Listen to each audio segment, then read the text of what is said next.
Gracias, buenas noches, señoras y señores. Nuevamente con su programa Política Exterior en TV. Hoy tenemos como invitado al licenciado Peregrín Castillo, ex ministro de Energía, diputado de la República, 4 o 5 periodos, líder del Partido Fuerza Nacional Progresista y un representante del pensamiento conservador de la República Dominicana, y por qué no decirlo, del pensamiento nacionalista a su manera, a su visión, a su enfoque, como parte ya de una tradición familiar de su organización política. Bienvenido, Peregrín, para nosotros es un honor tenerte nuevamente en el programa. Ya la gente me preguntaba que por qué no te invitaba, que qué pasaba. Le dije no, que todo estaba bien, no ha habido ninguna contradicción de fondo. Sencillamente hemos estado trabajando en los temas, en el tema Colombia, excepcionalmente. Hemos estado viajando y grabando programas en esa dirección. Pero para nosotros es un honor tenerte como invitado y pensamos que para la República Dominicana también es un honor contar con un dirigente político de tu posición, de tu enfoque. El debate de las ideas es muy importante y los diferentes enfoques son lo que conducen a la creación de la luz, o que se origine la luz. Bienvenido. Gracias, Fausto.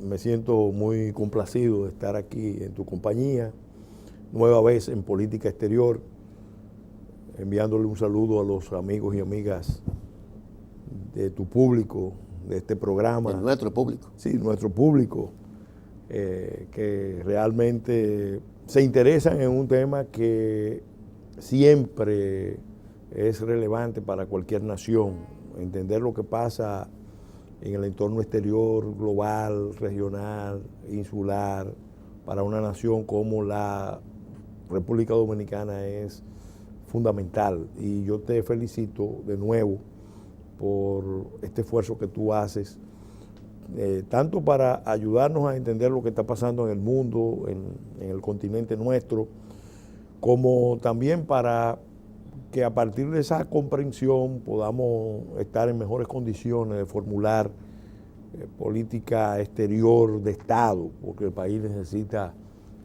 política exterior de Estado para encarar los graves, complejos y difíciles desafíos que tiene por delante. Gracias, Fausto, por la invitación. Peregrín, muy amable de tu parte. Arthur Schlesinger decía en su obra Los ciclos políticos de América Latina que tenían una durabilidad de 20 años. Yo pienso que Schlesinger se equivocó en parte. Su visión es de los años 60, ¿no? Su libro, pero su pensamiento se mantiene actual. Sí. Yo digo que los ciclos son de 20 años siempre y cuando haya una oposición de contrapeso. Si no hay una oposición de contrapeso, fácilmente puede articularse una dictadura con apoyo popular. Claro, con la degradación del componente de oposición política. ¿Por qué te digo eso? Porque se observa en América Latina un cambio, una alternabilidad del ciclo político. De un 90% de gobiernos progresistas que comenzaron a instalarse como parte del descalabro de los gobiernos de derecha, del impacto económico que sobre ello tuvo la crisis de los últimos años y del ascenso y del trabajo sostenido de multialianzas que la gente no sabe que se producen para llegar al poder. Solamente se ven las victorias, pero la gente no sabe con qué niveles de compromiso se llega. Muchas fuerzas progresistas llegaron al poder. Dentro de ellas está el Partido de los Trabajadores, la Concertación Democrática Chilena, pero si tú revisas, la Concertación Democrática Chilena está aliada con la Democracia Cristiana, que es un partido de centro-derecha, con corriente de derecha pura. Y allí tú encuentras que están los comunistas, los radicales, los Partidos por la Democracia, que es un proyecto de partido ciudadano, En fin, un abanico de fuerzas, ¿no? Con la victoria que se produce en Brasil, tú encuentras lo mismo. Lula arma una concertación política. El PT por sí mismo no era capaz de ganar unas elecciones. Daniel Ortega crea igual concertación con Arnoldo Alemán y hace una cohabitación política. Entonces, yo me quedo pensando qué tan puras han sido las fuerzas progresistas al ganar un proceso, o si no llegan ya, no infectadas, pero sí de la mano de sectores moderados del centro político de cada una de las naciones.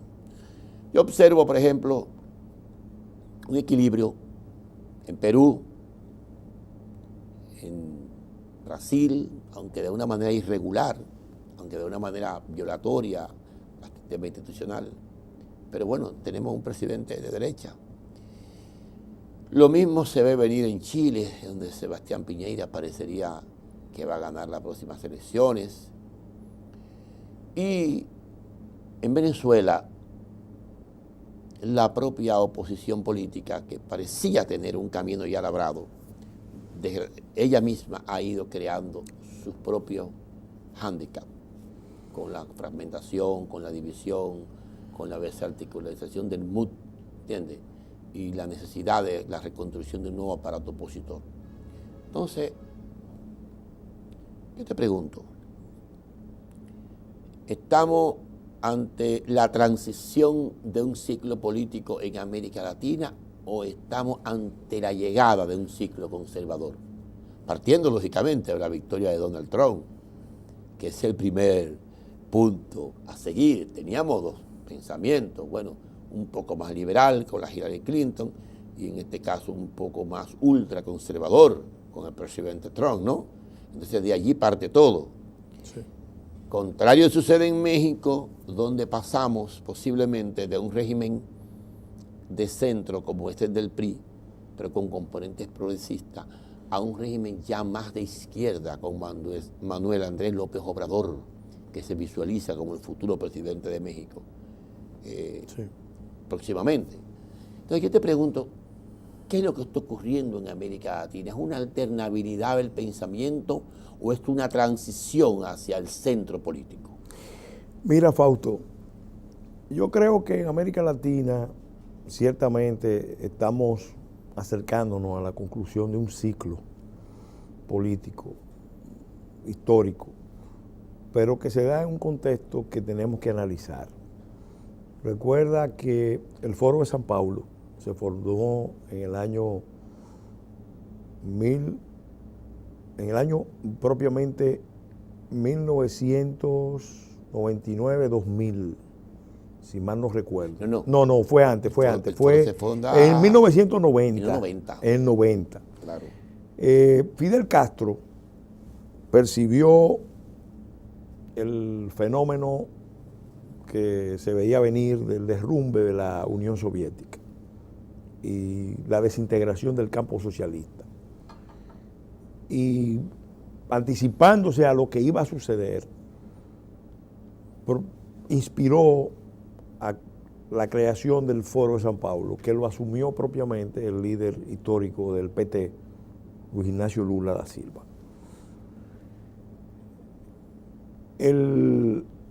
Esa organización empezó a agrupar las fuerzas autollamadas progresistas de izquierda.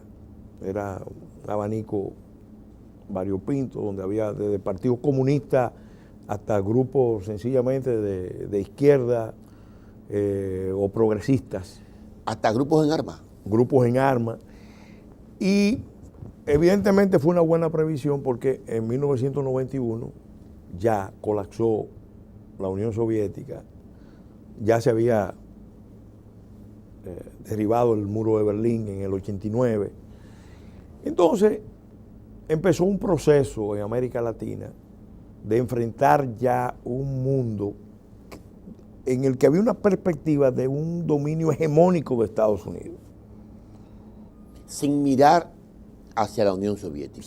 Ya porque se veía una Unión Soviética ¿No era el modelo? desintegrada y una Rusia que no estaba en la línea de asumir con muchos problemas internos los problemas, los retos de esas relaciones con el mundo con un enfoque ideológico.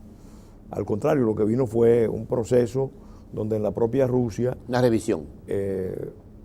Se produjo una descomposición y los grupos de poder se convirtieron en oligarquías y empezaron a hacer tratos con los poderes de la globalización, con los poderes occidentales, donde se le abría el acceso a los recursos inmensos de Rusia a las grandes transnacionales del mundo.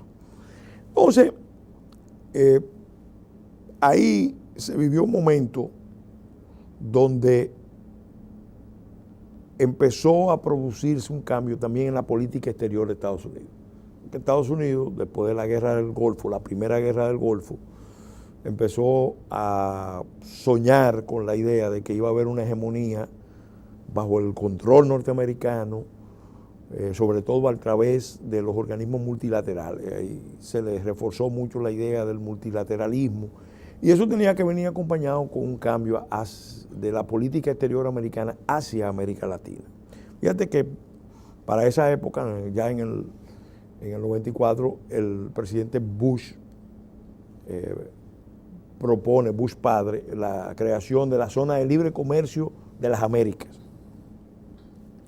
Una propuesta de Estados Unidos dirigida fundamentalmente a todo el continente, pero en particular a Brasil. Claro. Porque el eje de esa gran alianza era Brasilia-Washington. Estados Unidos estaba diciendo, tenemos la expectativa de producir una gran alianza. Consecuente con ese espíritu que quería Estados Unidos impulsar en el continente, cambió también la política cuando llegó Clinton hacia las fuerzas de izquierda, porque la Guerra Fría había terminado y ya se veía emerger una hegemonía norteamericana total en el mundo. Entonces,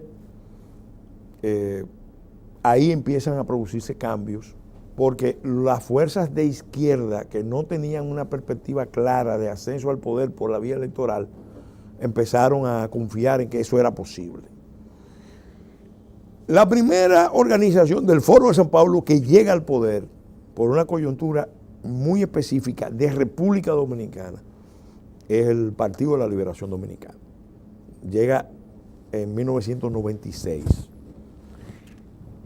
El PLD se había integrado, no estuvo desde el inicio, sino al año siguiente, en 1991, al Foro de San Pablo. Y con apoyo de República Dominicana y apoyo de Cuba, ya en el año 1997 gana el poder Hugo Rafael Chávez Frías. 98. La elección fue en el 98 y toma el poder ya en el 99. Y empieza en Venezuela un cambio ya, porque es el primer país con capacidad de influir en todo el continente, que pasa a estar bajo la influencia de las fuerzas del Foro de San Pablo. Y ahí la estrategia de Fidel fue realmente muy certera para la propia revolución cubana, para su propio régimen y para aprovechar el soporte de una revolución bolivariana para proyectar su política de un continente unificado en contra del imperialismo norteamericano. ¿Qué pasa? Ya con apoyo... Sobre todo en contra de la pretensión de crear el ALCA, que lo iba lógicamente que iba a poner todo el continente ya a girar alrededor de la política norteamericana, la economía norteamericana. Ya previamente Estados Unidos había asegurado que México entrara en su esfera de influencia cuando se firmó el Tratado de Libre Comercio de Norteamérica. Que es cuando Fidel dice perdimos a México. Entonces, ¿qué pasa? Ahí se produce entonces un paso más en ese proceso, que es el ascenso al poder del Partido de los Trabajadores con Lula, que había sido candidato previamente en 4 ocasiones. No había tenido oportunidades de acceder, pero Lula presentó una imagen ya de moderación. Los norteamericanos evidentemente estimularon la idea de que podían trabajar con Lula, de que Lula podía ser un líder, un buen interlocutor en Brasil. No hubo una oposición, al contrario, entendieron con la política de hegemonía en el mundo que ellos tenían, entendieron que ellos podían ya entenderse con cohabitar Brasil, cohabitar con Brasil. Cuando Lula gana, que es ya en el 2003, 2002, pero toma el poder en el 2003, sí, o sea, las elecciones son en diciembre y toma el poder en el 2003, el 1 de enero. Entonces ya empieza un proceso un poco más complicado, porque Brasil tenía reserva con el ALCA, pero al ganar Lula se acentúa el movimiento de rechazo continental a la creación de esa zona de libre comercio de las Américas bajo hegemonía norteamericana o en el eje Brasil-Estados Unidos. ¿Y qué sucede? Bueno, en el 2005, 2 años después, a los norteamericanos le cierran las puertas en las narices. En Mar del Plata, al presidente Bush hijo.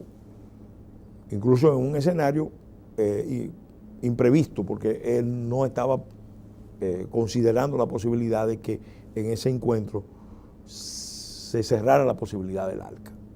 Para la política norteamericana fue una gran derrota. Ya desde el 2001 los norteamericanos estaban previendo que iba a haber problemas y empezaron la política de los acuerdos bilaterales con Chile, con Centroamérica, con Colombia, con Perú, Ecuador. Individualizaron los acuerdos. Y sobre todo con un enfoque orientado al Pacífico, crear un eje transpacífico desde América del Norte y América del Sur para mirar hacia el gran mercado que se consideraba el mercado más grande, la zona de importancia económica mayor en el siglo XXI, la zona Asia-Pacífico. ¿Como tal? Como tal, y lo es. Como tal. Entonces, ¿qué pasa?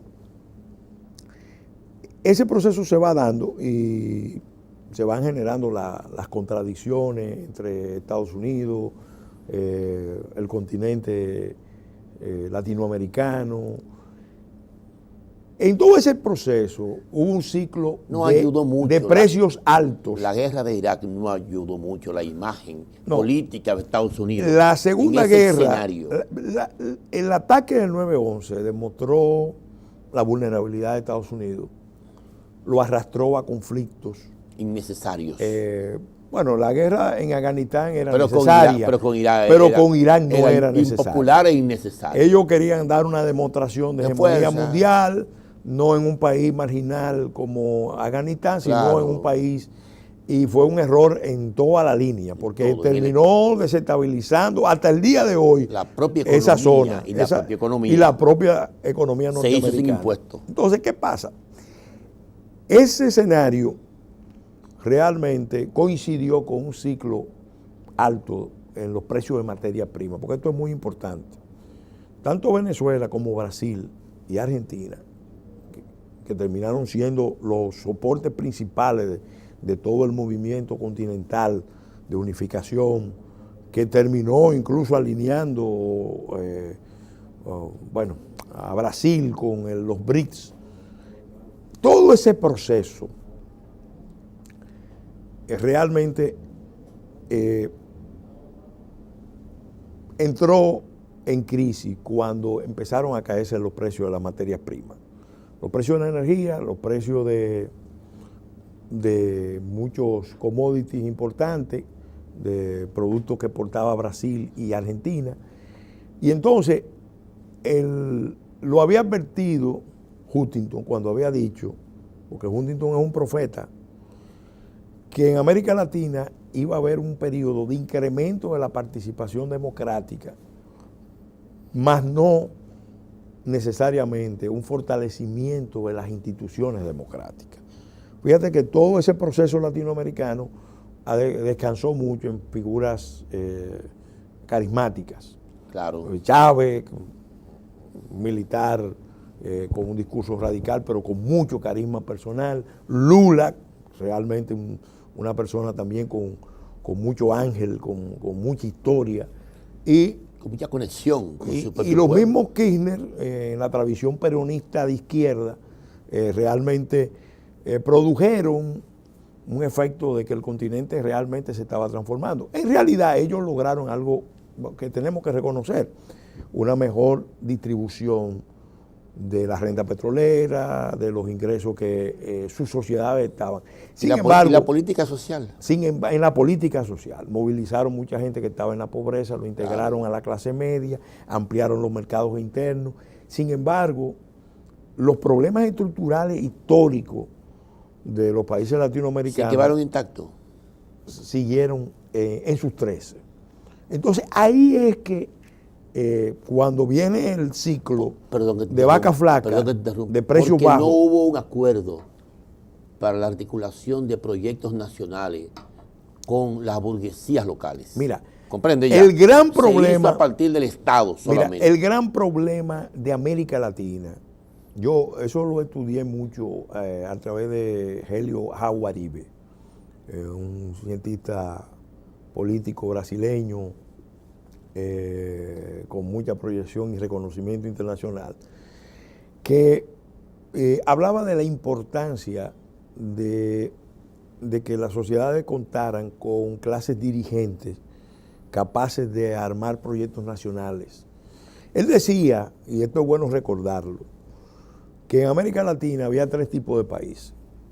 Los que no necesitaban de otros países, de integrarse con otros países para tener una incidencia en la economía mundial por sí mismo. Caso de México, caso de Argentina, caso de Brasil.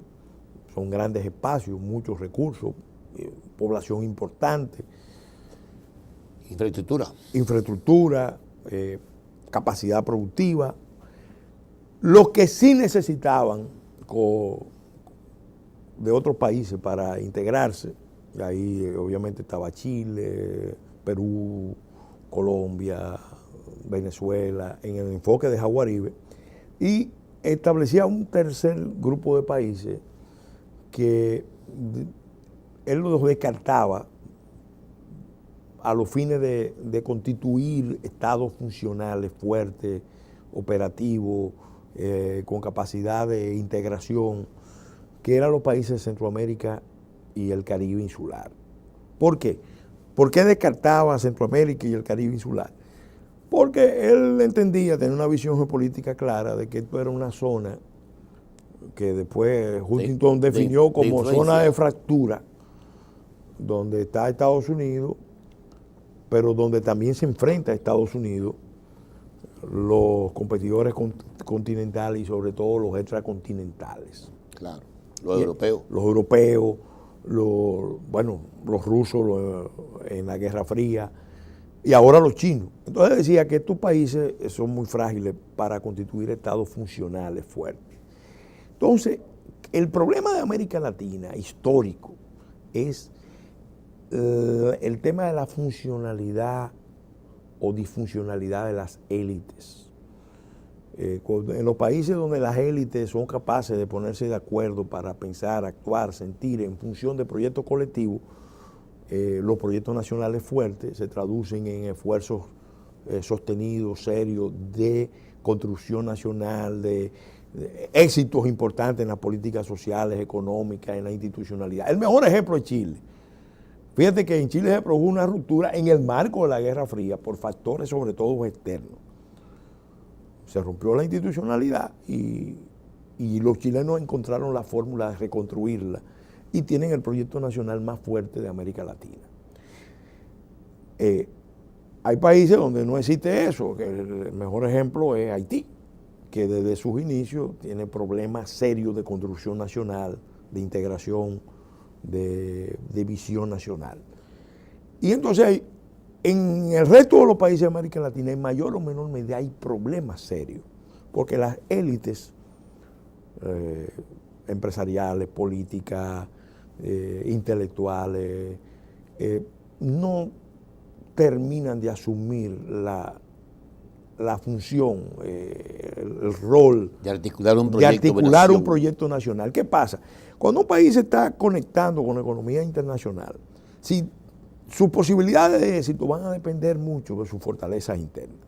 Si usted no tiene un proyecto nacional fuerte, no puede competir. Usted en la interacción con los factores externos va a incrementar sus debilidades. Claro. Si usted tiene un proyecto nacional fuerte, usted entonces, integrando hacia adentro, usted puede ser exitoso hacia afuera. Claro. Entonces, ese es el gran reto de toda América Latina. Entonces, esas coaliciones que se formaron, en gran modo, respondieron a una necesidad propia. Fíjate que dice Alistair Hennessy. A una necesidad social inmediata.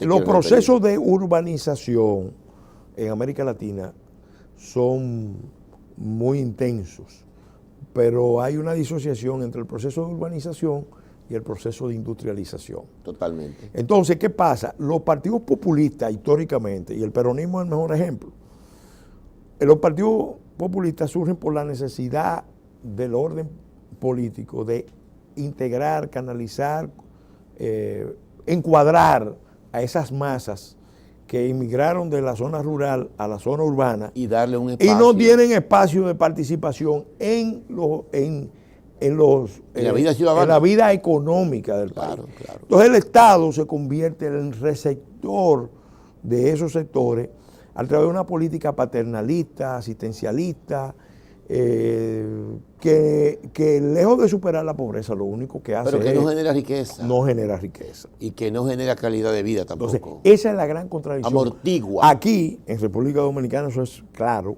pero en América Latina. Este es el modelo. En América Latina, igualmente se puede verificar el mismo fenómeno.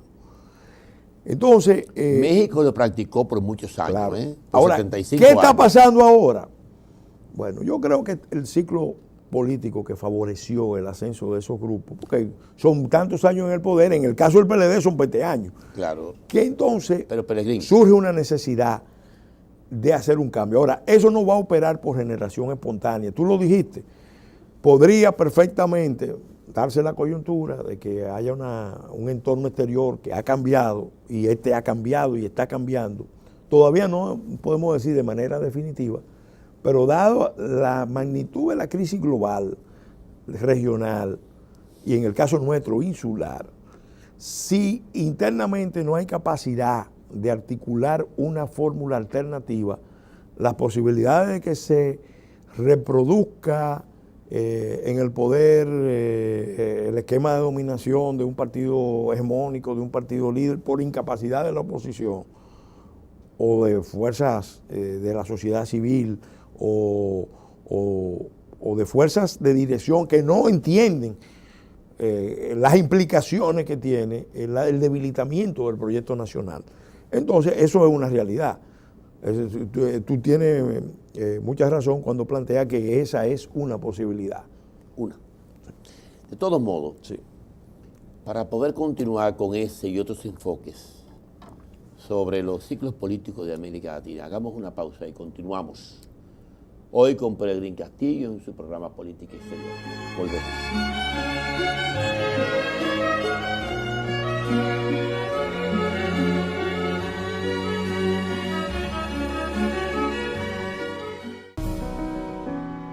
Con una flota moderna y de última generación, trabajamos al servicio de nuestros pasajeros. Somos una de las aerolíneas más puntuales del mundo. Porque pensamos en ti, Air Europa es una compañía certificada en seguridad, calidad y medio ambiente. Te llevamos a más de 45 destinos. Air Europa, cada detalle cuenta. Lista para el deporte. Como en el play, pero en casa. Álvarez Balanta luchando contra dos para que lo escuchen hasta los vecinos. Celebremos con todo, por deporte. Plaza Lama, la super tienda.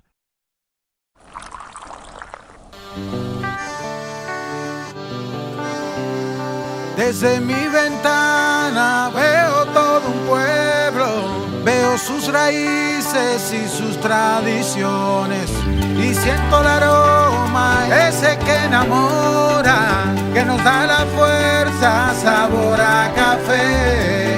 Y en toda la tierra reina la esperanza, también los recuerdos que nos hacen crecer. Estés donde estés, nos une el aroma que sabe a café. Café Santo Domingo, sabor que empieza en el aroma. Estés donde estés, nos une el aroma. Café Santo Domingo, sabor que empieza en el aroma. Tu café de siempre.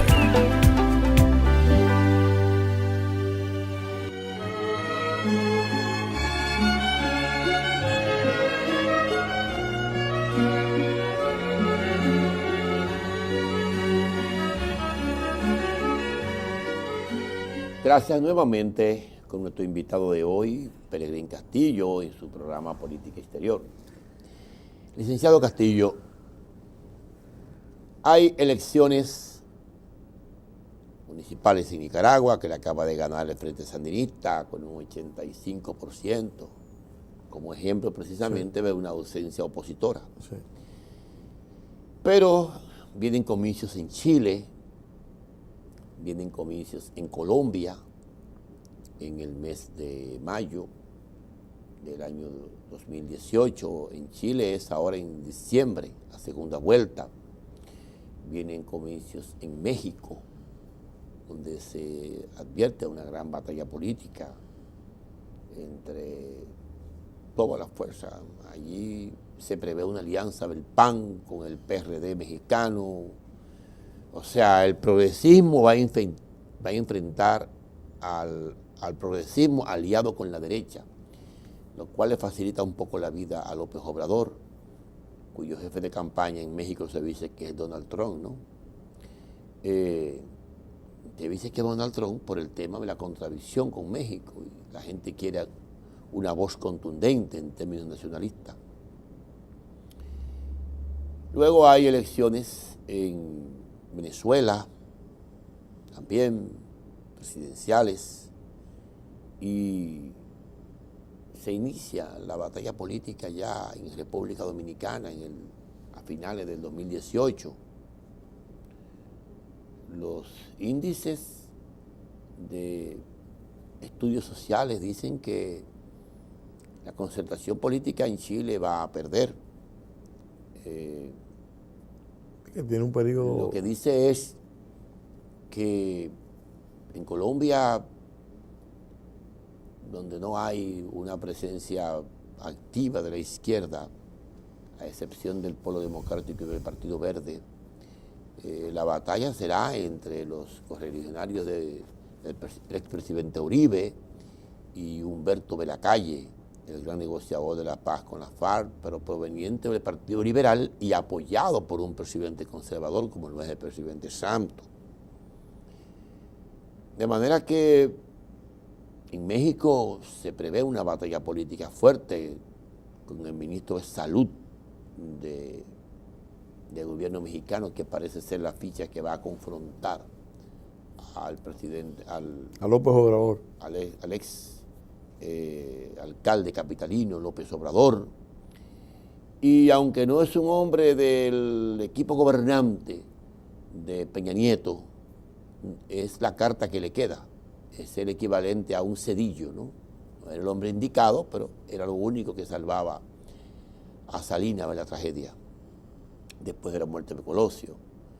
De manera que se dan muchos escenarios diferentes en el proceso electoral mexicano. Este es un año de transición donde se prevé que el centro político, porque quien podría ganar en Chile no sería la derecha, sería la centro derecha.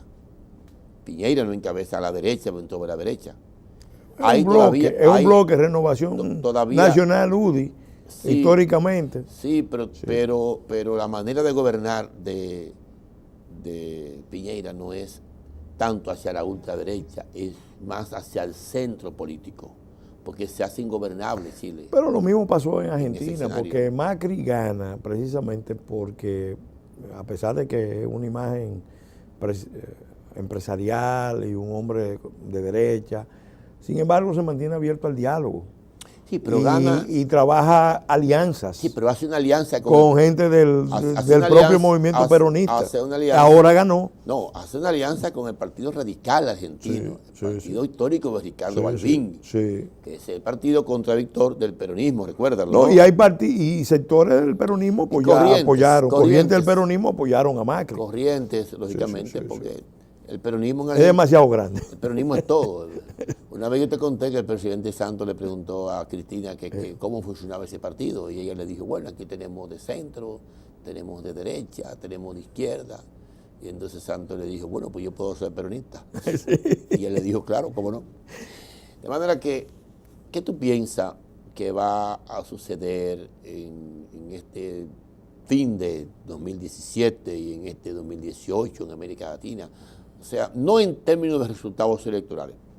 Mira, yo hablo en términos de construcción de este proyecto conservador que se ve venir un poco estimulado por la victoria del presidente Trump y también un poco estimulado por la victoria de la derecha dentro de la propia Unión Europea, porque es un reflejo y es un impacto. El conservadurismo y los gobiernos de centro derecha no solamente vienen siendo una realidad en América Latina, también en Europa. Tú lo observas en España, lo observas en Inglaterra, lo observas en Alemania, lo observas en la misma Francia, donde un movimiento accidental, liberal, se cuela con el poder y desarticula el sistema del partido político francés. Le puso fin a la Quinta República. Le puso fin a la Quinta República, exacto. Acaba con la izquierda y le da un tropezón en la cara a la derecha nacionalista de Marine Le Pen, ¿no? Mira, Fausto, es difícil pronosticar porque cada proceso tiene su especificidad, su característica y las campañas electorales, cuando son competiciones reales, se pelea hasta el último momento. Cuando son números, cuando son teatro, es otra cosa. El entorno exterior ha cambiado. El entorno exterior favorece que posiciones nacionalistas, posiciones conservadoras, posiciones que se han conceptualizado de derecha, aunque en América Latina ni derecha ni izquierda significa mucho. Lo mismo que las denominaciones de los diferentes partidos, a veces hay que ponerla en entredicho, entre comillas. Bueno, pero en Brasil la diferencia entre Lula y Temer es muy visible, muy palpable. Sí, pero eran aliados. Sí, pero Temer era una figura decorativa. Eran aliados. Pero en la aplicación de políticas, la política retroactiva de Temer ahora. El problema es que ahora no hay los recursos para repartir, porque no nos olvidemos que la política, como decía Castro Riadis. Sí, pero Temer tiene una política de desmonte. La política cada día tiene menos capacidad real de resolución de los problemas, porque muchos de los procesos vienen determinados por los mercados globales. Y entonces los gobiernos, las autoridades a nivel central, a nivel local, tienen poca capacidad de respuesta. Y lo explica muy bien Bauman en una obra que yo recomiendo mucho sobre la vuelta a la política, que habla precisamente de esa inanidad de la política, esa futilidad de la política, la capacidad de la política entendida como gestión de los intereses colectivos a partir de las demandas individuales. Eso, con todos estos procesos, se ha debilitado mucho. Ahora está surgiendo en el mundo una reacción frente a ese fenómeno. Y eso es lo bueno que debemos entender. Fíjate, El discurso general... Lo que tú quieres decir específicamente para el público que nos observa es que la corporatocracia se apoderó del espacio que le correspondía a la política y convirtió a los políticos en meros administradores de migaja. Y en distribuidores de migaja a la hora de política social. La globalización que se empezó a desarrollar como una corriente dominante en el mundo. Aquí un presidente africano, creo que de Madagascar, dijo, ese es el nuevo nombre del imperialismo.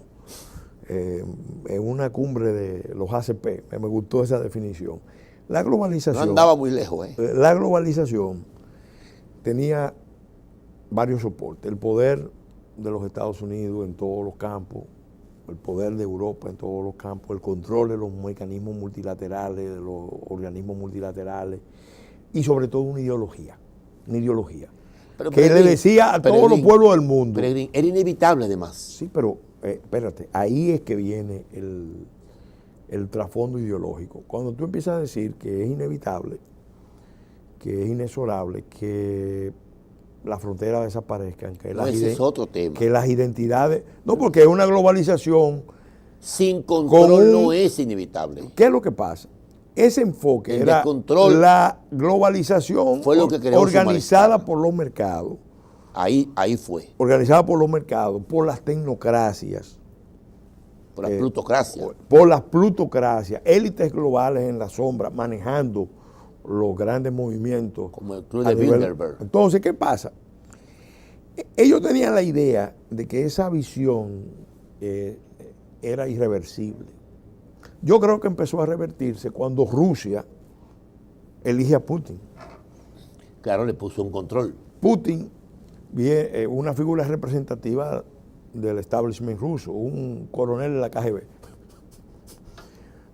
toma el poder y empieza a desarticular toda la penetración de las élites globales en Rusia a través de los oligarcas y usando los métodos de corrupción. Pero estaba rescatando su propio poder también. Claro, estaba reconstruyendo el poder nacional ruso. Claro. Él en su obra, en su tesis de grado, de maestría, habla de la necesidad de recomponer el poder nacional ruso a partir de la recuperación de la riqueza rusa. Sobre la base del nacionalismo. Sobre un enfoque nacional. Claro. Ahí empezó. Y se estableciendo el poder imperial de la Rusia. Claro, de la tradición rusa. Claro. Un país, el país más grande del mundo, con 17 millones de kilómetros, necesita un poder central fuerte. Claro. Entonces, ¿qué pasa?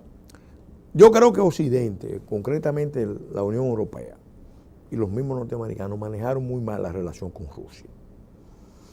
Ahí empezó ya la respuesta del mundo al dominio occidental global, usando esa ideología de la globalización que elimina las fronteras, las barreras, las identidades. Después, esa visión ideológica empezó a proyectarse hacia otras zonas del mundo. Por ejemplo, cuando Obama es elegido, Obama va a restaurar la imagen de los Estados Unidos en el mundo árabe. Porque lo que había pasado en Irak era tan serio. Sí, pero primero restablece la autoridad económica de su propio país. Sí. Con una política de saneamiento. Sí. Costosa, sacrificando la fuerza trabajadora. Y luego... Bueno, pero ese es parte del problema. ¿Qué pasa? Ellos van, Obama, acuérdate que va a Ankara y después va al Cairo y pronuncia unos discursos. ¿Tú te refieres al tema de la primavera árabe? Claro, unos discursos preparatorios de lo que vino después. En una alianza con Qatar, que a su vez tiene vínculos muy cercanos con los Estados Unidos y con el Reino Unido, diseñaron una estrategia de sacudir el mundo árabe. Pero al mismo tiempo financia a los palestinos, ¿eh? Sí, porque a los palestinos lo financian todos. Hasta Irán está financiando a Hamas ahora. O sea, claro. Porque es un aliado. Una manera de tener incidencia en un tema que tiene importancia internacional, importancia mundial. No, y en su conflicto con Israel. Y en su conflicto con Israel. Pero en el fondo, el enemigo de mi fondo no tiene ningún conflicto con Israel. En el fondo, los palestinos han sido en buena medida los instrumentos de los intereses de sus hermanos árabes. Claro. Para su posicionamiento con Estados Unidos, con Europa, con los otros poderes del mundo. Entonces, ¿qué pasa? Ese conflicto no es más que una figura instrumental. Claro. Entonces, ciertamente. Entonces, ¿qué pasa? Por eso nunca termina. Claro. Entonces, ¿qué pasa? Eso genera una crisis también, porque se produce una reacción que rebota en Europa. Rebota en Europa de una manera tal que Europa se ve amenazada, se queda en jaque ante el fenómeno desencadenado por la primavera árabe y por el conflicto en Siria y en Irak. ¿Qué pasa? Ahí que es una acción unilateral, empieza a provocar reacciones nacionalistas en Europa. Y Europa, que se unificó para superar su historia de guerras. Acuérdate, el siglo XX presenció dos grandes utopías sangrientas. La primera utopía tiene una base ideológica europea de un alemán, Karl Marx, que entendía que podía haber un régimen que unificara al mundo a través de la dictadura del proletariado. O sea, y no se desarrolla en Europa, sino en un país que estaba rezagado con relación a Europa, que es el caso de Rusia, donde las élites, en este caso la élite comunista, entiende que puede implantar un esquema de una doctrina fundamentalmente europea, y luego eso se proyecta a China incluso. Debió desarrollarse en Inglaterra, claro, pero las condiciones no estaban dadas en términos políticos de vulnerabilidad institucional. Es que y se lleva a cabo. Mira, yo creo que han subestimado el capitalismo. Esa visión subestimó la capacidad que tiene el capitalismo de reinventarse. Totalmente. Entonces, por eso se va a Rusia y se va a China. ¿Qué pasa? Perdón, esa utopía sangrienta. Perdón, por eso, pero también por los propios fracasos de Rusia de reinventarse a sí misma. Claro. Segundo, de hacer una alianza con China, porque ni se reinventó y se confrontó con China. Claro. China y Rusia eran suficientes para servir de contrapeso al capitalismo en términos globales. Sí, pero sin embargo, no lo hicieron.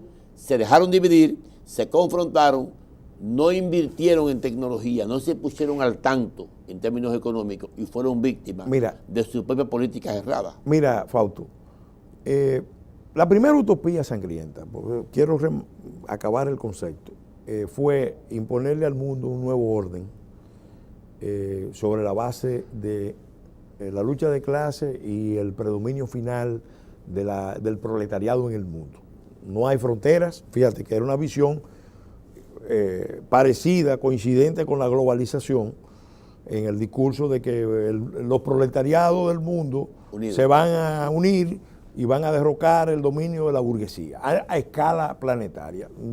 Van a dejar de lado la frontera. Cuando estalló la Primera Guerra Mundial, se puso en evidencia el peso enorme de los nacionalismos. Y la Revolución Rusa fue, bueno, la política inmediata fue, vamos a concentrarnos en el socialismo en un solo país, porque no podemos pensar en, esa era la gran diferencia que había entre Trotsky y Stalin. O nos expandimos con la revolución permanente o consolidamos lo que tenemos.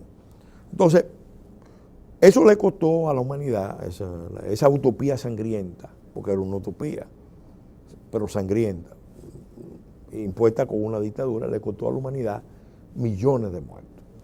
La otra utopía sangrienta fue el nazismo. Pero vale una excepción, porque esa dictadura sangrienta es la que le hace contrapeso al nazismo. Claro. Y libera a la humanidad del nazismo. Sí, pero el primero, de acuerdo, históricamente fue así, pero quien primero surge es el comunismo. Luego, como reacción... Pero no es tan sangrienta hasta la Segunda Guerra Mundial. No lo es, claro. porque Stalin no tiene tiempo de desencadenar sus hechos más oscuros. Mira, realmente empezó sangrienta y siguió siendo sangrienta hasta entrada la década de los 60. Los años más oscuros de Stalin, recuérdate, sí, cuáles son. No son específicamente los años 20. Todavía Lenin estaba vivo. Acuérdate que cuando se impone la nueva política económica, hubo un programa de industrialización forzado que obligó a millones de campesinos rusos a tener que abandonar sus propias ciudades, sus propiedades y concentrarse. Y eso costó a Rusia millones de muertos. Claro, claro. Entonces, ¿qué pasa? Y les rompió la identidad. El costo de eso lo vinieron a saber los rusos cuando se da la primera, cuando viene la Segunda Guerra. Claro. Ahora, ¿qué pasa? La otra utopía fue el intento alemán de imponerle a Europa y al mundo un nuevo orden basado en la raza, en la superioridad de la raza a través de la guerra. Todo eso. Es una degradación del capitalismo. Pero fíjate que Europa se convirtió en los dos escenarios, en el centro, en el epicentro de esas tensiones. De ambos debates.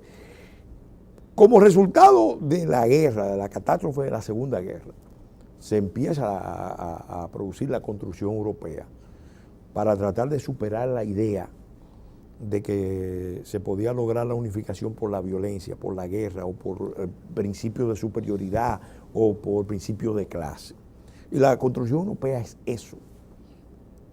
Vamos a dejar de lado la guerra. ¿Por qué? Porque Europa había pagado las consecuencias de esos conflictos internos con intervención internacional, la de los Estados Unidos y la misma Rusia.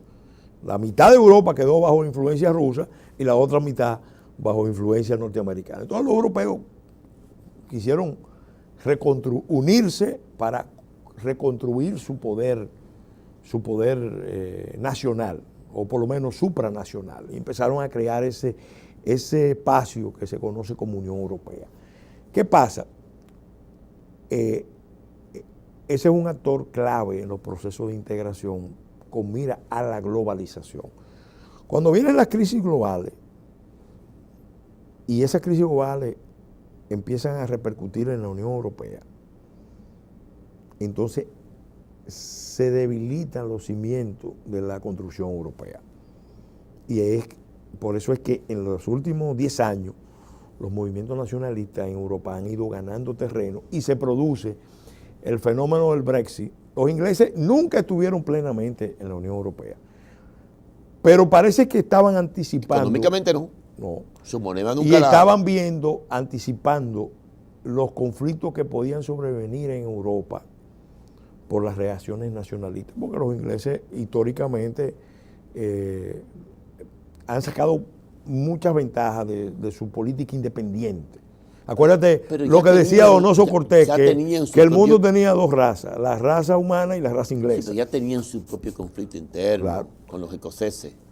Claro, ¿por qué? Porque cuando empiezan a ver el mundo, la globalización como doctrina, como ideología, fomentó la idea de que las naciones históricas estaban ya en una etapa de extinción.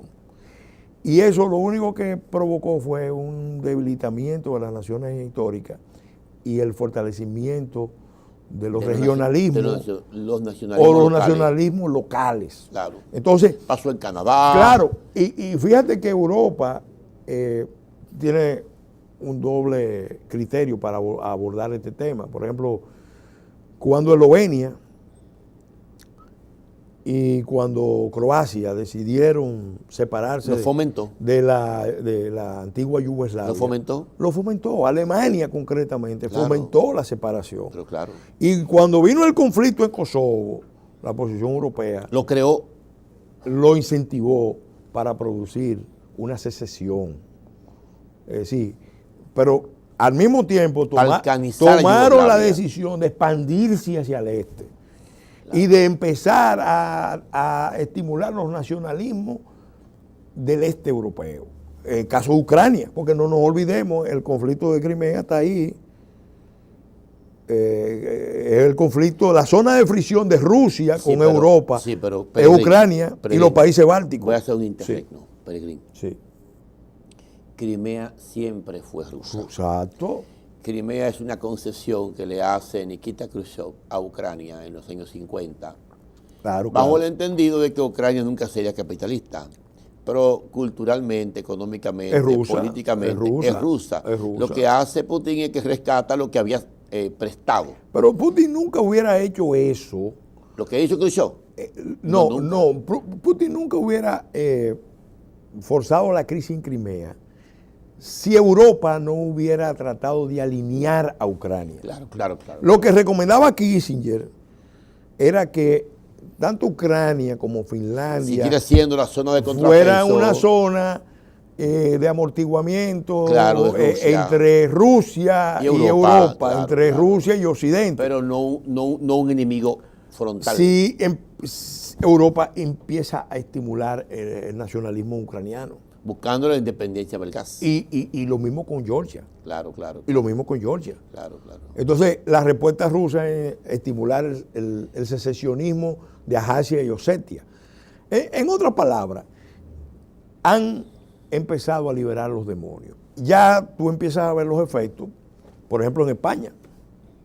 Pero para poder hablar de Cataluña y necesitamos un programa especial. Para poder hablar de Quebec, sí. de la secesión sí. canadiense, de Montreal, para poder hablar de los problemas que tiene el norte de Alemania y otros el norte de Italia, Córcega, 5 o 6 puntos más que se encuentran prácticamente en Valencia, en España, para no negarlo. Tenemos que hacer irremediablemente hay que hacer un programa especial, muy especial, que se va a llamar la independencia de los locales. Pero fíjate, lo voy a rematar en una frase. A partir del caso catalán, el nacionalismo catalán reactivó el nacionalismo español de la España unigrante. Porque están ahí. Es decir, el error de la globalización, como fue el error de la Unión Soviética, es sacar las naciones de la ecuación. Cuando tú tratas de construir un orden global a expensa, en menoscabo, en contra de las naciones, tú estás generando inestabilidad. Completamente. De todos modos, señoras y señores, hemos llegado al final de nuestro programa Política Exterior, un tema fascinante. Sí. El tiempo no da, es un escenario muy cambiante, sí. Es un escenario muy complicado el que le corresponde al liderazgo político global de hoy. Posiblemente lo que menos tenemos son grandes líderes para afrontar grandes problemas de esta dimensión. Sí. Por un momento no siento que el presidente Trump se comporte como un estadista a la hora de analizar y enfocar los grandes temas de política internacional. Yo creo que está cambiando muchas cosas. Pero en el aspecto económico. De todos modos, será hasta el próximo domingo. Gracias, licenciado Pedrín Castillo. Gracias. Volveremos sobre este y otros temas. Y nos veremos con su programa Política Exterior en TV el próximo domingo a las 7 de la noche por este canal. Gracias.